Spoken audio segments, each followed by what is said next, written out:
Welcome back to TYT Sports. Plenty of transfer rumours going around. Dani Alves caused a bit of a controversy, to say the least, with an Instagram post. It angered Juventus fans. Basically, the first thing you have to state with Dani Alves is he had a phenomenal season for Juventus, and he was partly, I'd say, like a good 98.9% of why they. No, I'm joking. It wasn't that much, but. Because obviously Gigi Buffon was the 90%. No, but he was Bonucci, Chiellini. Yeah, there was a bunch of them, but Dani Alves provided such an attacking threat and he had a great season. But the fullback has been heavily linked with a move to Manchester City this summer, a club that he did state he didn't even know of back in 2009. Who the fuck is that guy? That's like, who even knows who they were? So he posted a picture on Instagram of the boots he won in the 2015 Champions League final, which I don't get, said that they are as activity of a potential departure. One comment under it said, the respect he had earned from supporters, you're burning in a few days, congrats. Like, whatever.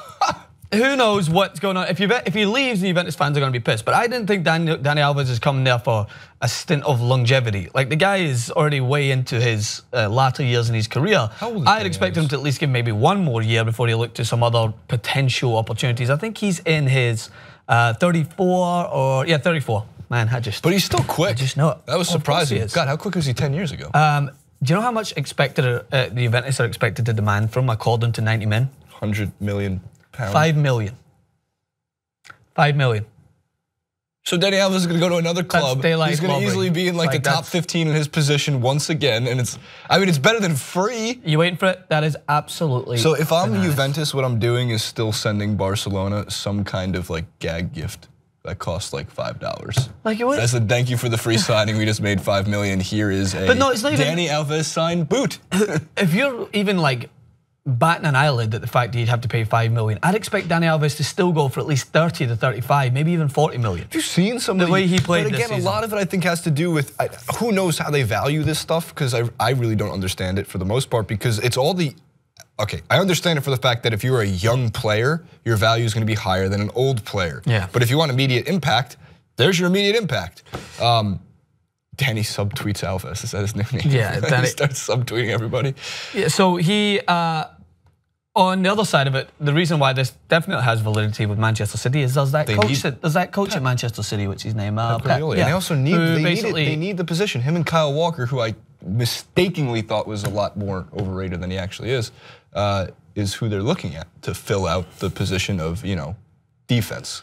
They would need. Well, they released they released Sagna, they released Clichy. By the way, when you look at the ins and outs, if you look at Manchester City's ins and outs, Pep Guardiola is not wasting any time. We will get to the other part of the story in a minute, which you'll probably see from the title and asking, what about Ronaldo? We'll get to in a second. Well, let's look at City's ins and outs. There's going to be Ronaldo titles and everything, and it's going to be in every single clip for the next 2 months. So brace yourselves. So they signed Bernardo Silva, as you know, 43 million. Like, so you're asking 5 million for that. I just don't believe in the earth anymore. I just don't believe. Zabaleta was free. But 43 million, I get it. Bernardo Silva, good player. Ederson from Benfica, it's probably an undisclosed because it's probably a ridiculous amount of money as well. And you're selling Enes Unal for 12 million to Villarreal, and they're only asking for 5 million from Dani Alves. I can't contemplate the world. When you release a player, do you have to pay him? What's that? Do you have to pay to release him? I'm sure there's a release clause or something like that in their contract. I'm not really sure. For Man City, they're just. But it won't even matter. It'd be like, straight cash, homie. Yeah, on you go. We don't need you anymore. But they obviously released 2 fullbacks there, Clichy and Sagna. Oh, 3, sorry, considering Zabaleta. So they need a player in that position. But the next talking point is, of course, on the other end of Manchester. And just out of sheer disgust, I'm not going to cite the source that reports on this, because after what happened in London, away from politics, the headline that I seen from that source was absolutely disgraceful. BBC? No, that other one. Oh, I don't care about the other one. The BBC was reporting. No, BBC was reporting on some of this. That's why I take it seriously. If the BBC or Sky Sports says something about it, there's at least a little more validity than the moon. But the BBC reported that Ronaldo is frustrated and he's maybe looking to move elsewhere. But according to the Bleacher Report, one that we've referenced, so Manchester United are reportedly set to make a blockbuster transfer proposal to Real Madrid that would see Cristiano Ronaldo and Alvaro Morata head to Old Trafford in exchange for David De Gea 183 million. It's a lot of pounds. I think they should be leaving De Gea and Morata out of this completely because your friend, our friend, and really, really good analyst when it comes to especially Manchester United, Phil Brown, Philip De Bruyne, love his name, I do. That's the only way I have to call it. He made the point on Twitter not long ago saying, Ronaldo coming to Manchester United, the last thing I would care about is how much it cost. And I think he's right about that. Like, you can make a big deal over Ronaldo, 300, 400, 500, a billion, who cares? You get Ronaldo back in a Manchester United shirt, again, you're immediately competing for the Champions League trophy, not just maybe breaking into the round of 16 with the team you have. You're immediately, I think, winning the Premier League. And you're going to return United to an immediate glory that they've been wanting to get back to. When's the last time Manchester United won the Premier League? It's got to have been, never, not since I've been here. 2012, 11, 13 it might 10. be. For Manchester United, that's a long... I'm going to go out on my limb and say 12. That's a long time for a club that has more money than I can count to. Yes. It's actually like a Trump number, a really, really big, unbelievable number. It's so big. You've never seen a number like it before. I'm going to go out on a limb here and just say that the more I thought about this over the weekend, the more I think, and Francis Maxwell is, as always, right, 2012, 13. Don't ruin this for I think it's all baloney now. I think that Ronaldo is frustrated, but I think it's just a means to take the media attention away from maybe the tax fraud allegations, and that people are citing what he said about Manchester United back in 2014.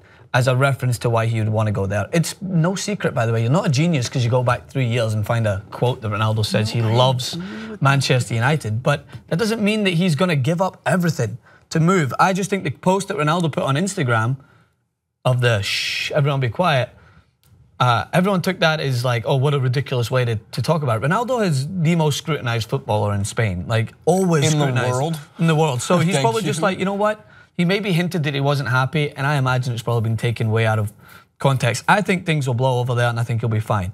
However, for the sake of being fun, there was points that were made as to whether or not what Manchester United should do if they had the option to choose. Do you build Ronaldo? Do you buy Ronaldo and try to recreate the past? Or do you buy Morata and try to maybe make a new future? Because you bring Ronaldo in, one, he's not the same Ronaldo. That doesn't mean it's not going to work because he's a different Ronaldo than what he was at United. He was needed as more of a winger back then because they had Wayne Rooney in top form, and they had a team that was a bit able to score on cue, and Ronaldo was able to bang in goals from wide. Now he would be able to play more of a central role. But if you bring Morata in, I'd imagine he would play more of the central role, and Ronaldo would play off of him. Jesus Christ, how do you even fit these in? Ronaldo would play off of him with either Rashford or whoever, Mkhitaryan if you're getting fit. Don't forget about the Lingard-Ronaldo battle for number 7. Yeah, exactly. Whether or not Lingard's going to give number 7 up, because the fans obviously want to see Lingard number 7. Lingard gets number 7. So who knows what's going to happen in that circumstance. What's the history of this? Why isn't usually the best player number 10? Why isn't Ronaldo number 10? It's always been CR7. It's just kind of the way. He's always. Wayne Rooney was number 10. You're never going to. At Sporting Club Portugal too. Yeah, players. Number 10 was never really like the most. It was always iconic because of Maradona. And then a bunch of players wore number 10, and of course Messi wore it.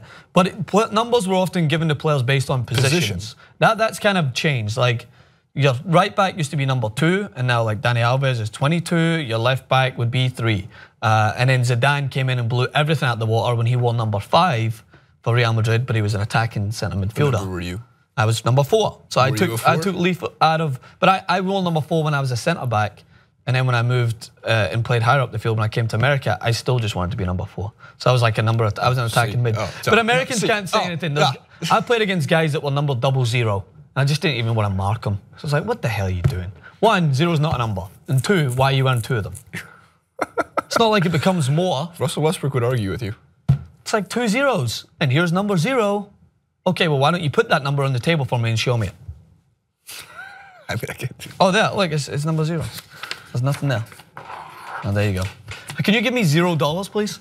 Yeah, I give it to you all the time. There you go. That's what TYT gives you. My point has been proven. 0 is not a number to be worn on a shirt. Fair enough. But, yes, so, but if you, and then I think one United fan just came out and was like, what do you mean best case scenario? What would I rather?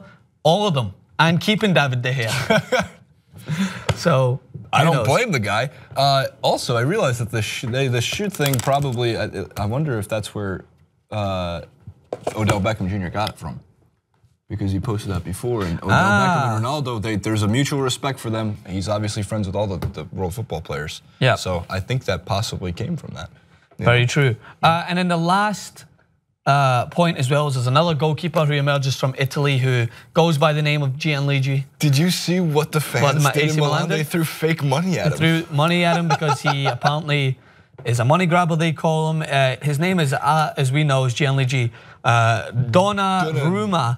And this guy is only just a teenager. He's like 18 years of age and he stands a towering 6'18". Throw the video in. There's rumors about where he's going to go, whether he's going to go to Juventus, whether he's going to go to Manchester United, blah, blah, blah. And then AC Milan fans came out and said, players will come and go, we'll always be here. That's a good point. AC Milan are not going anywhere. They're one of the most iconic clubs, but I always will have a soft spot for a player who wants to pursue better things. AC Milan are not the team they used to be. He could be a big part in growing them, but it seems to be there's a goalkeeper that may be on the way out at the most dominant club in Italy. And if people are making a big case about this because he's a superstar in the making, players in Italy change clubs all the time. There's no rule that says, like, I'm pretty sure Andrea Pirlo played for Inter Milan, Juventus, and AC Milan. Yeah, he's Pirlo, he can do what he wants, but like, as much as there is loyalty with the likes of Buffon and Totti, there's also a lot of changing in between hands. Like Seedorf played for Inter Milan and AC Milan. You've got nothing on Celtic and Rangers. There's no rivalry there. Like, if you play for Celtic and Rangers, you'll just be as well burying yourself. What was the Ronaldo Celtic bid? Oh, Ronaldo, someone posted on Instagram, I think it was Bleacher Report UK, and it went viral. It was like, it's always been my dream to play for Glasgow Celtic. Playing under Brendan Rodgers is something I've aspired to do since, and it was like Ronaldo in a Celtic shirt standing there. I was delighted. And it's to clarify, by the way, there was a couple of people that moved from Celtic and Rangers, and they are forever hated. Kenny Miller? Never. They actually used that as a statement rather than saying, oh, you're a traitor. Like, you're a Kenny Miller? You're a Kenny Miller. Kenny Miller? Yeah. No longer. That was the first time, I don't know what I was going to say there. I lost my train of thought. Ronaldo's going to Celtic. I was going to say it's the first time that Judas ever felt a little bit of relief. He's the one that was a traitor. What did he do?